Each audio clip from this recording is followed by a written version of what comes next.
Bonjour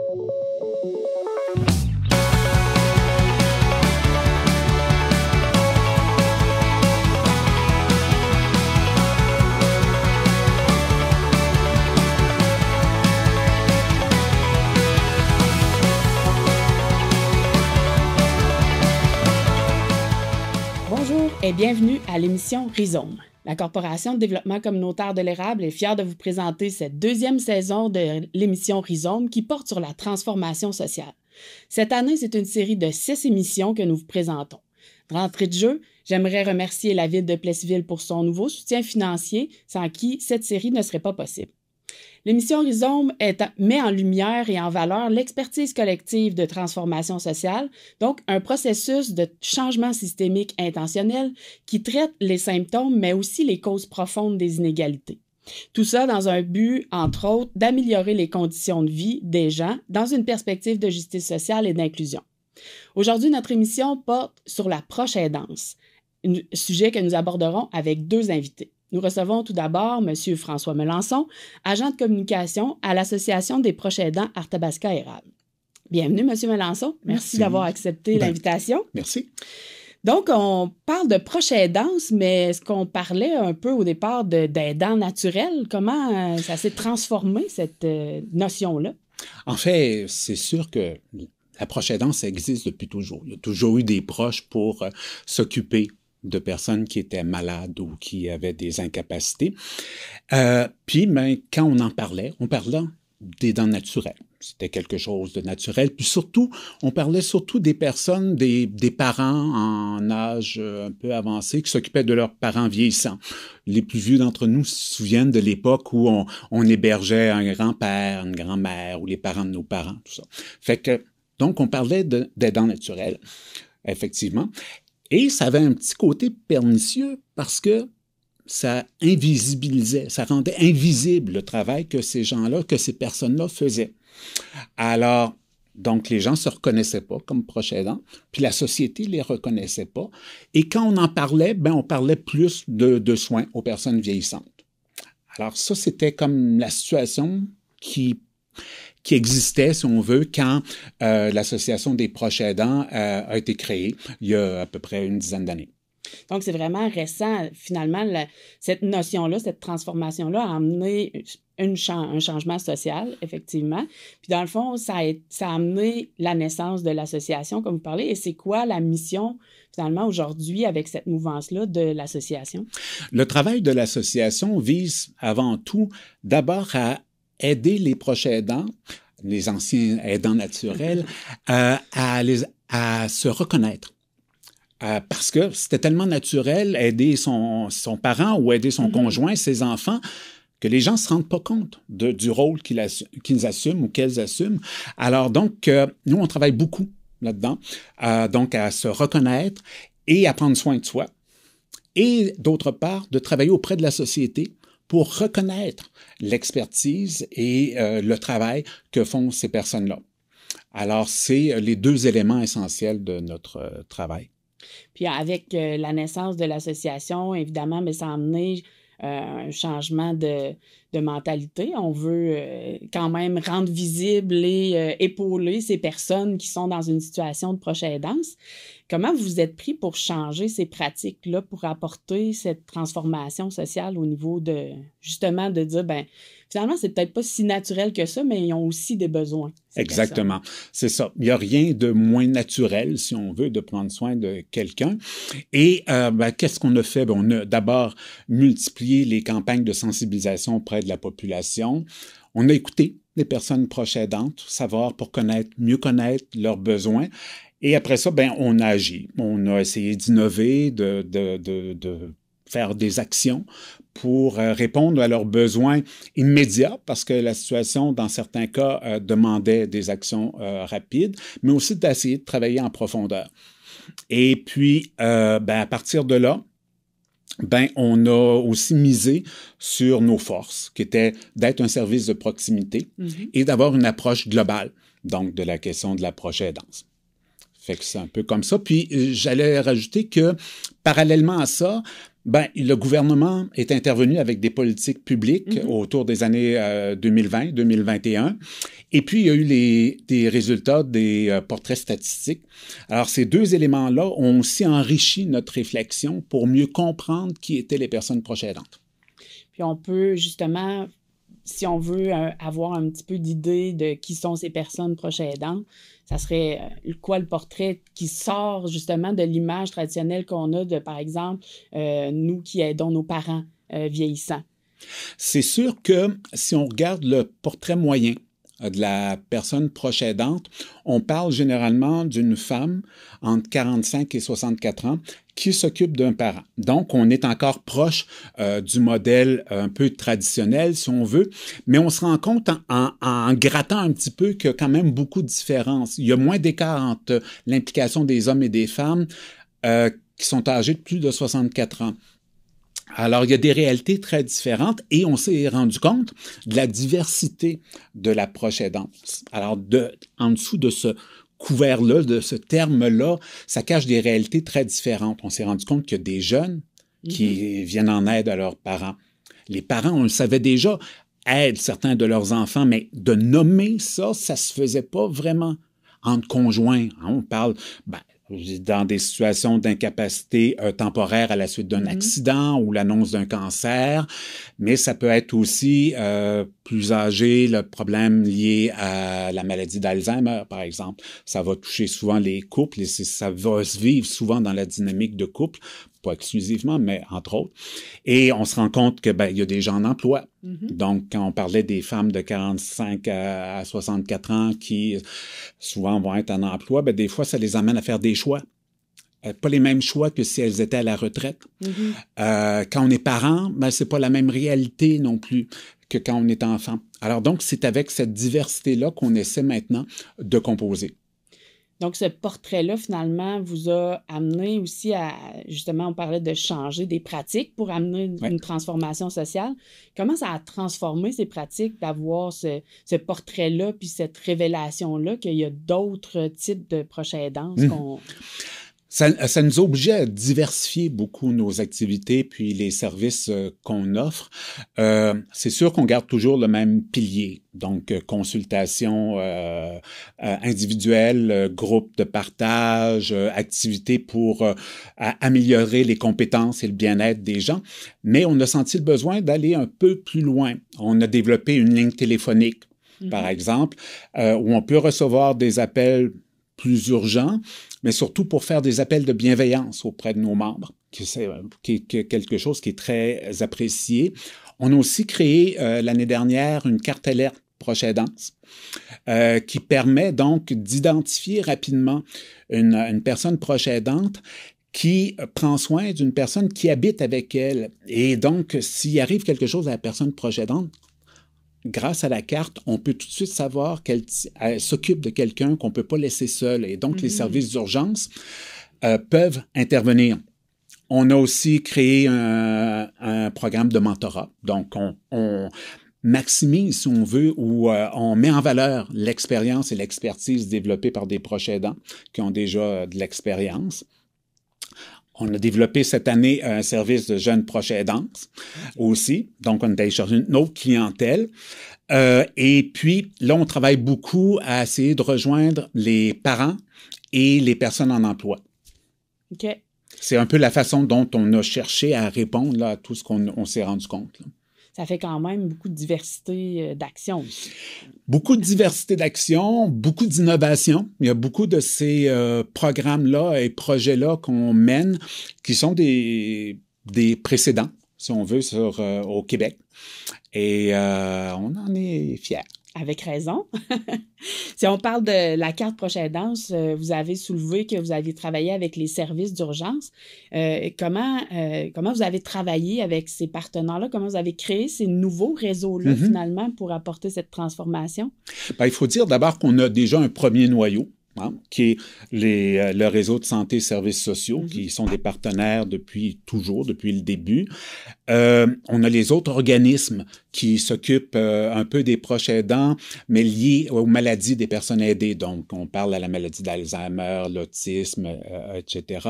Les municipalités aussi sont des partenaires un peu traditionnels. Ce qui a changé avec notre diversification d'offres, si on veut, donc, c'est de travailler avec les services d'intervention d'urgence, une collaboration précieuse et vraiment, là, ça a fonctionné très, très bien pour la carte proche aidance.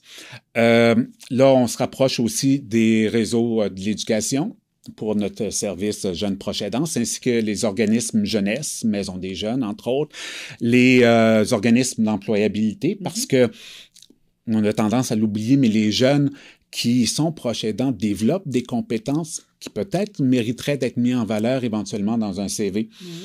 Et puis, le gros morceau sur lequel on veut travailler, c'est les entreprises. Parce que, dans le fond, et c'est là l'importance de notre réseau de partenaires, c'est que la proche aidance, c'est pas juste une affaire d'un individu, d'une personne. Dans le fond, aujourd'hui, on n'a plus le choix dans la société telle qu'on est. Ça doit être une responsabilité collective. Et en ce sens-là, on trouve que les entreprises pourraient être de précieux partenaires pour offrir des milieux de vie et des milieux de travail bienveillants pour les personnes proches aidantes. Oui, parce que ça peut amener des gens qui doivent quitter un peu plus souvent ou être absents à cause de raisons médicales ou autres. Exactement, devoir faire un appel téléphonique en période de travail, donc devoir s'absenter. Le personnel, il est précieux. Et il faut en prendre soin. Et notamment, ben ça, il y a quand même 20% de la population qui sont proches aidants, proches aidantes. Et donc, c'est quand même une part importante. Oui. Et là-dessus, il y en a beaucoup plus que la moitié là, qui sont en emploi. Donc, ça touche directement là, beaucoup d'entreprises. Et ça a une connotation ou une problématique particulière, je dirais, dans notre région de petites entreprises. Parce que l'impact peut être grand. Donc, nous, on veut beaucoup travailler avec les entreprises pour voir dans quelle mesure c'est réalisable, ce travail-là d'amélioration. Un autre beau défi de travailler en réseau pour améliorer la qualité de vie des proches aidants, justement, dans cette optique de transformation sociale puis d'inclusion. Je pense que plus on est nombreux à se donner la main, c'est un peu un cliché, mais c'est un peu ça. Quand les collectivités s'impliquent, ben, tout le monde en sort gagnant.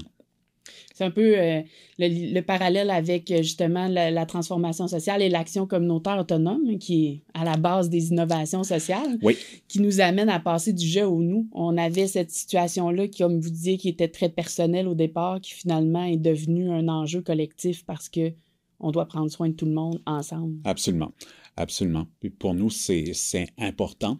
Puis la reconnaissance du rôle des personnes proches aidantes est importante.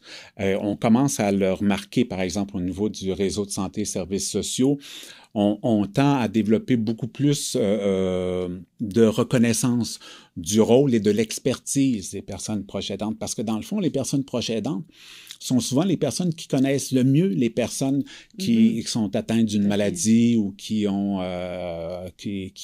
présentent une incapacité, là. Alors donc, c'est des partenaires précieux et il faut en prendre soin. Et nous, on travaille d'ailleurs présentement à former à la bientraitance, à bien accompagner les personnes proches aidantes pour qu'elles puissent vivre, des conditions de vie les plus confortables possibles dans leur situation. De bien beaux défis encore avec des éléments nombreux, je dirais, à transformer pour améliorer la situation. Les défis ne manquent pas. Merci beaucoup, M. Melançon. Je t'en prie. Alors, dans le cadre de cette deuxième partie de notre émission traitant du sujet de la transformation sociale dans un contexte de proche aidance, nous recevons Julien Rougerie, formateur à la Fondation Émergence. Bonjour, M. Rougerie. Bonjour. Donc, tout d'abord, pouvez-vous nous parler brièvement de qu'est-ce que la mission de la Fondation Émergence? Alors, la Fondation Émergence, on a un organisme des droits des minorités sexuelles et de genre, donc les personnes LGBTQ+. Notre mission, c'est d'éduquer, sensibiliser et d'informer le grand public et certains milieux spécifiques pour une meilleure compréhension des enjeux des personnes LGBTQ+, et une meilleure inclusion de ces personnes-là dans la société. Parfait. Puis donc, la Fondation a travaillé sur le programme Famille choisie, qui vise justement à sensibiliser aux réalités des personnes proches aidantes issues de la diversité sexuelle et de genre. Donc, quelle était la problématique ou la situation qui a demandé un peu ce changement de pratique ou d'arriver à monter ce programme-là dans le contexte de la proche aidance? Ben, la problématique principale, c'est on a remarqué dans les milieux de la proche aidance, mais aussi dans les milieux aînés, des milieux qu'on connaît bien, ou parfois même en général, la question d'accès aux services sociaux, aux services de santé. Ce qu'on remarque, c'est qu'il y a une invisibilité de la diversité sexuelle et de genre. C'est vrai que la diversité sexuelle et de genre, on la voit de plus en plus de nos jours, mais c'est quand même souvent chez des populations jeunes, urbaines, etc. Dès qu'on sort un petit peu de ce schéma-là, on constate qu'il y a beaucoup d'invisibilité, alors que les personnes proches aidantes qui sont LGBTQ+, elles ont des défis, elles peuvent avoir des défis du moins qui sont particuliers. Je pourrais en citer plusieurs, là, mais je ne veux pas parler trop longtemps, mais notamment, elles ont la particularité d'être souvent proches aidantes pour leurs amis plutôt que des membres de la famille. Mhm. Or, notre milieu de la santé, le milieu de la proche aidance, le milieu des services sociaux, surtout lorsqu'on est une personne plus âgée, en l'occurrence, tout de suite, on réduit le réseau social des personnes à la famille. Donc, ce qui fait que les personnes qui sont amies, elles, parfois, elles ont du mal à se sentir légitimes en tant que personne proche aidante, se sentir respectées, reconnues, et parfois elles-mêmes vont s'auto-dénigrer ou ne pas se sentir tout à fait une personne proche aidante parce que on a tous et toutes intériorisé qu'être amis, parfois, ça ne compte pas. D'ailleurs, on a fait un sondage au Québec, il y a 39% des personnes au Québec qui pensent qu'être amis, ça ne compte pas dans un schéma de proche aidance. Quand même très important comme pourcentage.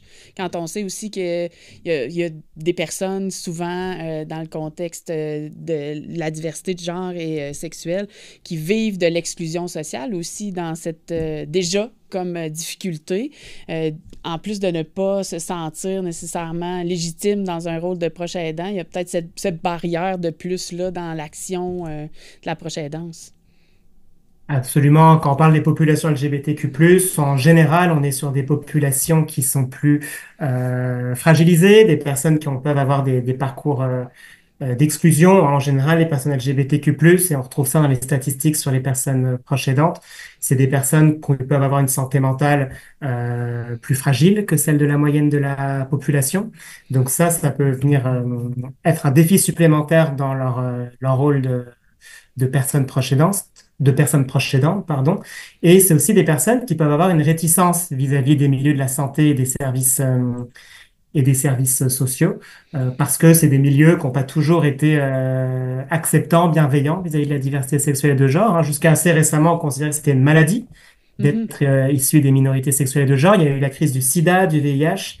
Et puis c'est toujours des milieux, notamment si on est une personne plus âgée, où on a tendance à vous projeter dans des stéréotypes de genre, des stéréotypes familiaux, des configurations familiales, etc.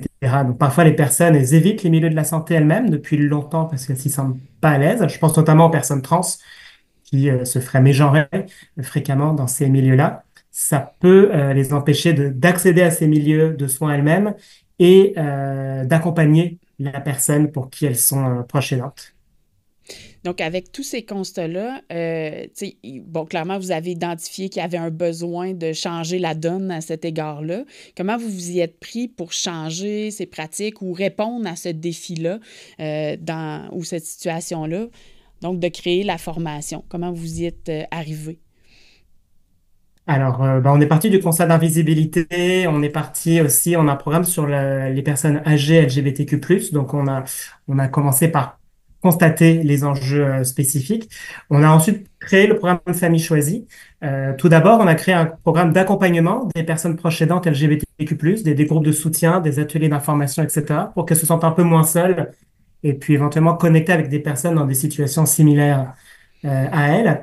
Puis, on est devenu partenaire du plan d'action gouvernemental pour la reconnaissance des personnes proches aidantes au Québec. Et avec ce plan d'action-là, on a mis sur pied la formation Famille choisie Donc, il y a une formation spécifique sur la question des personnes proches aidantes LGBTQ+. Et ce sont des formations que l'on offre à travers toutes les régions du Québec. On est notamment passé à Victoriaville et dans la région centre du Québec pour offrir cette formation-là. Et c'est toujours des formations qu'on offre sur demande. Le but, c'est de rendre les professionnels, les bénévoles de ces milieux-là un petit peu plus inclusifs, être un petit peu plus proactifs dans leur démonstration d'ouverture. Parfois, être ouvert ou accueillant ou inclusif, ça passe par des toutes petites choses, des tout petits ajustements, des choses même qu'on peut ne pas réaliser lorsque on n'a pas, par exemple, suivi ce genre de formation. Donc, on leur fait comprendre c'est quoi les enjeux pour qu'ils y soient un petit peu plus sensibles et on leur partage les bonnes pratiques pour pouvoir, lorsque la situation se présente ou même lorsqu'elle ne se présente pas, être sûr d'avoir une approche qui puisse correspondre à un maximum de personnes dans la société, hein. Les personnes LGBTQ+, dans notre société, c'est à peu près une personne sur 10. C'est une minorité, certes, mais ça représente quand même pas mal de monde. Effectivement. Puis, est-ce que vous constatez déjà soit des changements ou bien vous avez sûrement des changements souhaités aussi qui peuvent, suite à ces formations-là ou à répandre cette formation-là, qu'est-ce que vous aimeriez qu'il advienne comme changement? Ben, c'est sûr, nous, on forme beaucoup les professionnels et les bénévoles, donc on va pas les espionner par la suite, voir, pour constater nous-mêmes les changements qui peuvent être opérés. Cependant, on les accompagne à la suite de notre formation, ils nous partagent de la rétroaction, ils remplissent un petit formulaire d'évaluation. Ce qui ressort souvent, c'est déjà les personnes qui viennent à nos formations, c'est quand même des personnes qui ont envie d'être plus inclusives, et souvent le commentaire qui ressort, c'est ah, j'avais pas réalisé qu'en ayant telle tournure de phrase, par exemple, j'étais dans l'exclusion de la diversité sexuelle et de genre sans même le vouloir, hein. Par exemple, Mhm. poser une question, je sais pas, à une femme, demander, vous êtes seule ou vous avez un mari? Ah oui. Là, on ne réalise pas que si c'est une femme qui est en couple avec une autre femme qui est pas trop à l'aise d'en parler, si déjà le personnel la projette tout de suite dans le célibat ou un couple hétérosexuel, ça peut être interprété par elle comme un signal de ah ok, bah, je peux pas parler de ma réalité à ces gens-là. Imaginez-vous de pas pouvoir exprimer le prénom ou le genre de la personne pour qui elle est proche aidante, ou de pas être authentique vis-à-vis de la relation qui les unit, de se faire passer pour une amie ou une cousine, ou on a eu des participants qui se faisaient passer pour des demi-frères ou des demi-sœurs parce qu'ils Mhm. n'étaient pas nécessairement à l'aise d'être ouvertement LGBTQ+, dans les milieux de soins. Donc, c'est des petites attitudes comme ça, on dit, hey, j'avais pas réalisé que à travers tel type de questions, tel type de vocabulaire, même sans le vouloir, même en étant bien intentionné, il peut avoir des biais dans ces Tout à fait. questions-là et on peut exclure la possibilité que les personnes soient LGBTQ+. Puis, à terme, évidemment, après un grand lot de formations de bénévoles et d'organisations, tu sais, qu'est-ce que vous souhaitez comme changement social par rapport à ça? Évidemment, ça passe par des petits gestes individuels qu'on a à faire justement à éviter de mettre dans une case les salutations ou les questions du genre que vous venez d'énoncer. Mais est-ce qu'il y a un changement souhaité au bout de tout ça, de ce type de programme-là? Bon, ben, c'est sûr qu'on a un objectif idéal, hein. Dans un monde idéal, les personnes LGBTQ+, se sentiraient à l'aise, en sécurité d'être elles-mêmes dans toutes les configurations, notamment les configurations de proches aidants, dans les milieux de la santé, dans les CHSLD, les ressources intermédiaires, etc. Là, aujourd'hui, on est très, très loin de ça, hein. Je pense au milieu d'hébergement, par exemple, la quasi-totalité des personnes hébergées, elles se sentent pas en sécurité d'être elles-mêmes dans ces milieux-là. Donc, notre objectif, ça serait que les personnes soient aussi ouvertement dans les CHSLD du Québec que dans nos cégeps, par exemple, puisque bien sûr, il n'y a pas plus de personnes LGBTQ+ chez les jeunes urbains que chez les personnes plus âgées, par exemple en région, hein. On sait que la diversité sexuelle et de genre, ça existe depuis l'Antiquité. Ça existe même en dehors des références occidentales, hein, chez les Premières Nations, d'autres cultures à travers le monde. On sait que ça a toujours existé. Depuis 1947, on mesure la prévalence de cette population autour de 10%.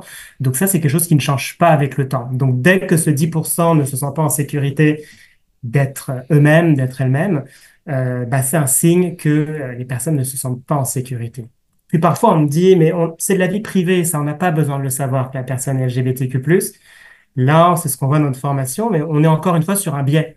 Le biais de l'hypersexualisation des minorités sexuelles et de genre, hein. Quand on parle de minorités sexuelles et de genre, d'homosexualité, on entend beaucoup le mot sexuel. Quand on parle d'hétérosexualité, on entend juste le mot hétéro. Mais des fois, les personnes me disent, ah, mais c'est de la vie privée, on n'a pas besoin de savoir que quelqu'un est LGBT. Cette personne-là, j'aime bien lui répondre, notamment si c'est une personne qui est en couple, j'aime bien lui répondre, mais vous l'affichez tous les jours, votre hétérosexualité. Une femme qui parle de son mari, elle affiche son hétérosexualité. Si elle mentionne le prénom de son mari, euh, Robert, elle affiche son hétérosexualité. Si elle parle de lui avec des pronoms masculins en conjuguant les adjectifs au masculin, on est en train de révéler son orientation sexuelle. Donc parfois, c'est un biais qu'on a toutes et tous intériorisé, même quand on est une personne LGBTQ+, soi-même, que c'est forcément une question de sexualité, d'intimité, qui c'est quelque chose qu'il faudrait cacher, alors que le fait d'être une personne LGBTQ+, c'est quelque chose, en fait, quand on est parfaitement à l'aise, qu'on peut révéler, tout comme les personnes hétérosexuelles ou les personnes cisgenres, qu'on peut révéler tout à fait naturellement et qu'on révèle assez souvent, en fait, lorsqu'on a une conversation ou un échange avec des personnes. Donc, finalement, pour faire le lien avec l'action communautaire autonome et la transformation sociale qui y est associée, c'est que vous travaillez vraiment à parfaire les notions d'inclusion, puis d'amener justement une réelle inclusion de toutes les personnes. Se sentir en sécurité, c'est un élément important de la justice sociale et de l'inclusion qu'on a dans le milieu communautaire. Absolument. Super. Bien, merci beaucoup, M. Rougerie. C'était fort intéressant. Longue vie au programme parce qu'on a beaucoup de travail à faire encore, malheureusement, pour l'inclusion. Mais heureusement, il y a des organisations comme la vôtre qui êtes là pour veiller à atteindre cet objectif de transformation sociale et d'inclusion. Merci beaucoup. Merci à vous.